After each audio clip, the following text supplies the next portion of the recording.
Bonjour, aujourd'hui, je t'ai expliqué tous les temps en anglais, d'une manière simple, rapide et claire.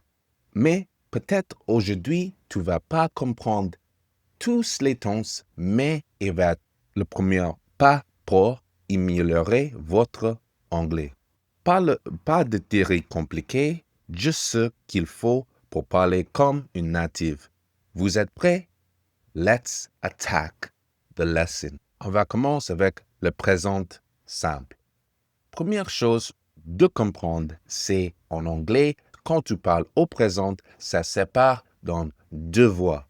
Une, le présent simple. Deuxième, présent continuous. Avec le présent simple, on utilise quand tu parles de ce que tu fais toujours, souvent ou jamais. Et c'est votre habitude. Un exemple, I work. Ça va pas dire tu es en train de travailler. Ça veut dire tu travailles en général. Ou do you like it? I work every day. I wash my hair Fridays. Et voilà, le présent simple, c'est très facile. Tu utilises pour les habitudes et les vérités générales ou des routines. Le structure, le présent simple, c'est très facile. Le troisième personne, tu ajoutes un S à la fin. Comme ça. He plays basketball. She eats chicken. It plays with the ball. Voilà. Tu ajoutes un S derrière le verbe. Pour I, you, they and we, tu ajoutes pas un S. Le verbe, il reste dans l'infinitif. I play. You eat. They do exercise. Voilà. Ça, c'est le présent simple en anglais. Très facile. Le prochain, present continuous, le deuxième voix de le présent en anglais. Le présent continuous, c'est un peu plus difficile parce que tu dois comprendre que c'est quand vous êtes en train de faire quelque chose. C'est à ce moment-là.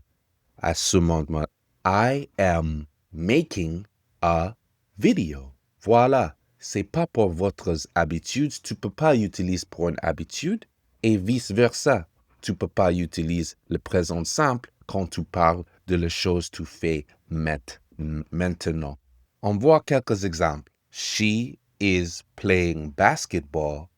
Now, they are writing a new book. Et voilà le dernier exemple. They are writing a new book. Tu peux utiliser le présent continuous quand tu n'as pas fini le livre. Donc, tu utilises le présent continuous. La structure de présent continuous, c'est très facile. I am working. You are working. She is working. We are working. Et voilà, la structure, tu vois, il y a toujours être quelque part. Et ça change dépendant de le sujet. Et voilà, le présent continuous. Le prochain, on va attaquer directement le passé en anglais. Comme le présent, ça sépare dans deux voies, past simple et past continuous. On attaque le past simple au début. Avec le past simple, on utilise pour actions finies dans le passé. I visited London last year. She called me yesterday. Donc, avec yesterday, last year, this morning, actions that are finished, tu utilises le past simple. La structure de le past simple, c'est très facile aussi. Tu ajoutes un ED à chaque sujet.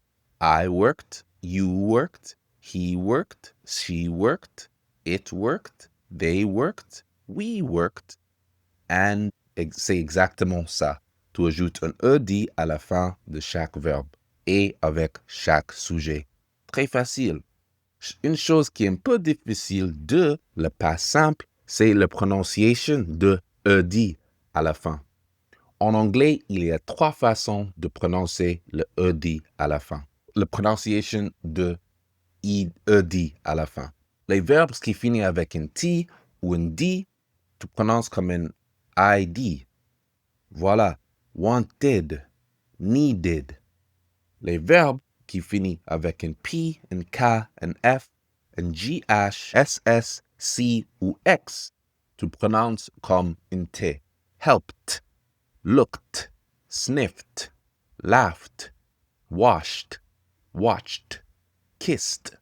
Et les verbes qui finissent avec un L, N, R, G, V, S, Z, B ou M, tu prononces comme le E, il est silent. Called, cleaned, offered, damaged, loved, used. Tu n'as pas besoin de mémoriser tout ça. Juste, chaque fois que tu écoutes quelqu'un parle au passé, fais attention à la façon il prononce.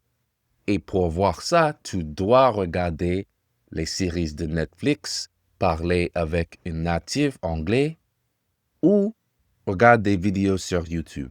Et ça, c'est le passé simple en anglais. Past continuous. Past continuous, explication. Première chose, je dis, le past continuous ou past progressive sert à parler d'une action en cours à un moment précis dans le passé. Un moment précis. Par exemple, yesterday at 4 p.m., un temps précis, I was eating chicken. C'est un temps précis dans le past. C'est un peu la même idée de present continuous. C'est à ce moment, c'est un temps précis. Il faut comprendre avec le temps continuous, ça a un lien avec le temps. Pour le past, c'est un moment précis dans le past. Le structure, quand l'utiliser, une action en cours dans le passé. On insistait dans la durée ou le processus de pas sur le résultat. I was sleeping yesterday at night.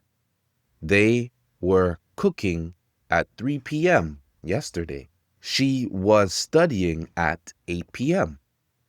We were walking home yesterday. Ce n'est pas une action courte. Pour ça, on utilise plutôt le passé simple. C'est comme une photo de moment dans le passé. Tu décris ce qui se passait autour. Examples. The sun was shining. The birds were singing. Ça donne une image de le passé parce que tu parles d'un moment précis et qu'est-ce qui se passe autour de vous. People were talking and kids were running everywhere. Ça donne une image précise. People were talking and kids were running everywhere. Parfait au début d'une histoire pour installer l'ambiance. Continuous, les actions longues. Passe simple, action court. Ça, c'est le passé continuous en anglais. Le structure. I was, you were, he was, it was, they were, we were. Très facile, soit was ou were. Prochaine deux temps, on va voir, c'est le future simple et le future continuous. Comme avant, on sépare dans deux voies, simple et continuous. On commence avec simple. Pour le future simple, on utilise will, le mot will. I will go to the mall. They will be at the store. C'est pour parler de les actions qui tu penses va arriver dans l'avenir. Spontaneous decision or a future thought. I will help you. It will rain. C'est très facile. Le structure, le verbe, il reste dans l'infinitive. Après will, I will go, I will be. Le structure, c'est très facile. Le future, c'est toujours le plus efficace à expliquer parce que c'est vraiment pas difficile à comprendre. Deuxième, future continuous. Comme le past continuous, le future continuous, c'est un moment précis dans l'avenir. Par exemple, tomorrow morning at 5:30 a.m., I will be running. C'est toujours un temps précis avec le continuous, même futur, past ou présent. C'est toujours un lien avec le temps. Et pour les francophones, c'est très important de comprendre cette idée parce que c'est une grosse différence entre le français et l'anglais. Tu dois comprendre ça. Le continuous time, un moment précis. La structure de future continuous, c'est I will be plus le verbe avec ing. So will plus be plus le verbe in ing. I will be giving a speech. I will be playing basketball at 5 o'clock.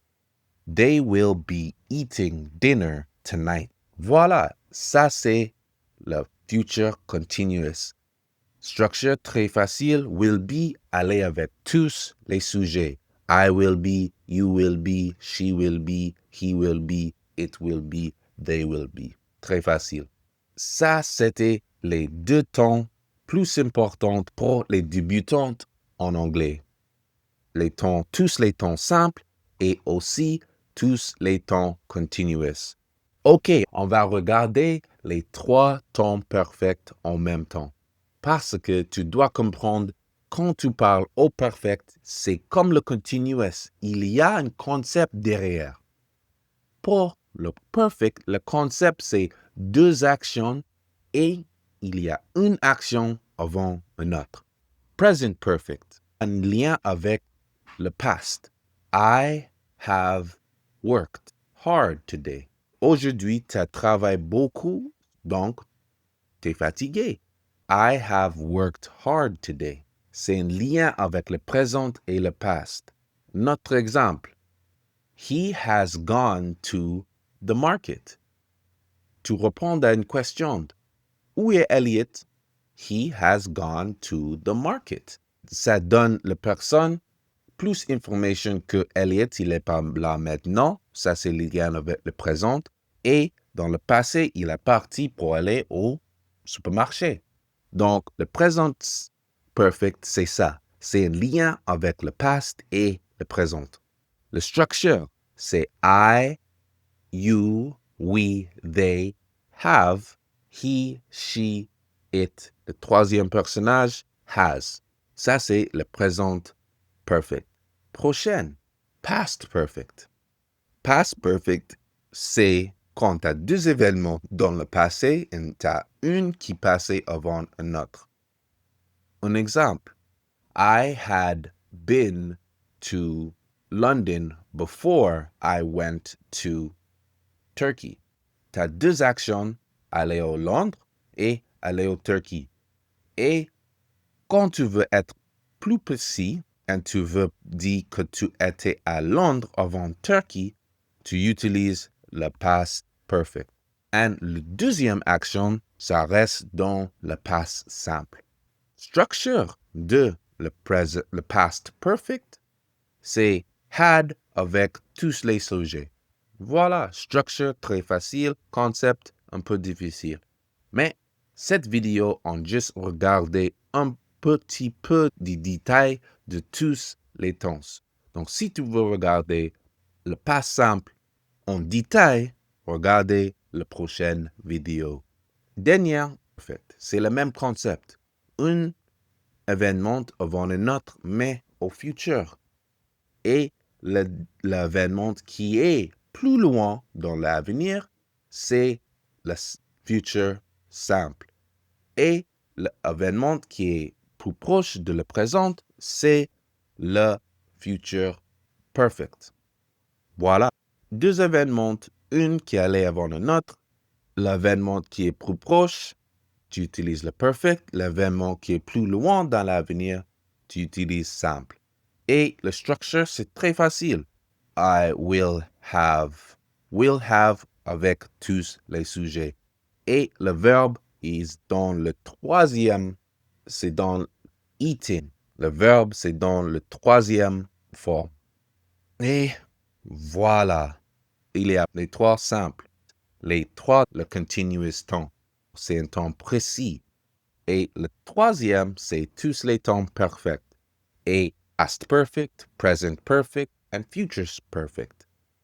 Avec les trois là, c'est une événement avant un autre et tu veux être précis quel événement a passé avant l'autre.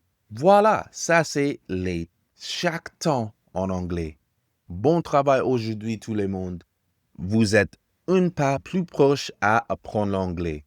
Reste avec moi si tu veux continuer avec ton journey, your English learning journey. S'il vous plaît, abonne-toi, likez les vidéos et I will see you in the next lesson. Au revoir.